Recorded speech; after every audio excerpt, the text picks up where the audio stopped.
It's Our Story. Barry Rosenberg, Denver, Colorado. He knew his audience. He was incredible. Every time I'd see him, you think some people get stale. He always bringing up issues and the like. Years ago, I went to Berkeley in 1976. Atlantis had a grant from HUD and went to the city, and we were supposed to do a needs assessment. And I spent a lot of time in the library. I never did research in college. I spent more time in the library with Atlantis than in all the years in college and since. And we kept finding information about this program in Berkeley, CIL. So I wound up with getting lists, literally hundreds of questions about them. And I went with two people, Bob Conrad, who's changed his name, Andy McCorkle, and Carolyn Fennell, who I think you may be talking with. And we went out to Berkeley armed with questions, and we were beside ourselves. Everything we saw was better than the material that we read about him, and it had a profound impact on all of us. And I remember at that time, Judy, I don't know, we invited her to come to Denver to speak to some groups. And I don't know if we paid, I don't think we had money, but somehow she came to Denver, and we had her going a meeting in Denver in the morning. We went to Boulder in the afternoon. We went to Greeley later in the afternoon. Then we had a night meeting. And Judy just went from crowd to crowd. We grabbed lunch, breakfast, lunch, dinner. I don't remember. I think we had attendance. I don't even remember. But we went to Greeley, and that's where they have a big public education program and a rehab program. And Judy made a statement, and she knew that Northern Colorado was a major school for curriculum for people with disabilities. And she said very, very nonchalantly, matter-of-factly, that, if you're writing on, services to disability curriculum, people with disabilities should look at that. And people looked at her like she was from Pluto. They had no, they just couldn't believe. Why would someone with a disability need to see that? We know what's best for them, was the inference.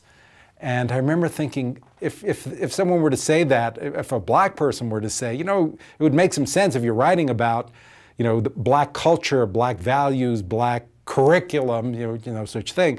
It may be good to run it by some people who may have some expertise from a personal level, experiential level. And I remember thinking, my God, they don't, and if people are developing curriculum without at least any input, how valid, how appropriate is that? Someone once said, there was a fellow named Mark Gold who passed away a couple of years ago, there are only two problems with special ed. One is it wasn't special, and two, it wasn't education.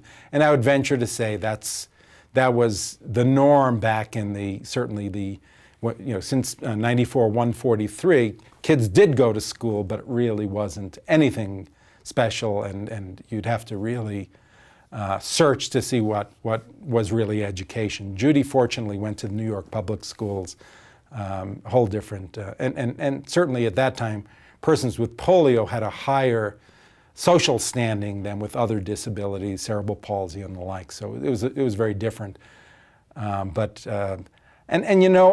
sense is things have changed for the better, but you still have very patronizing educators who know what's best for people with disabilities, and that's probably one of the biggest needs.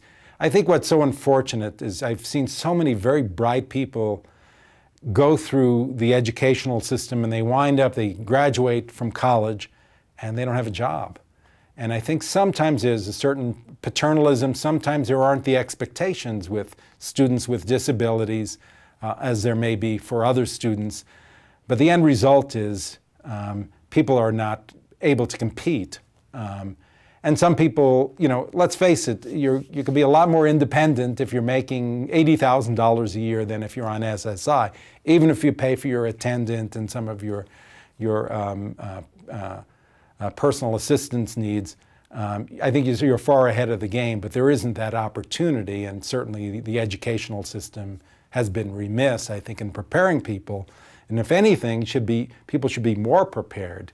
And that's one of the tragedies of our public education system, not just for people with disabilities, but certainly with minorities as well. The It's Our Story project is a national effort to make disability history public and accessible. Visit us at www.itsourstory.org or on the It's Our Story project YouTube channel.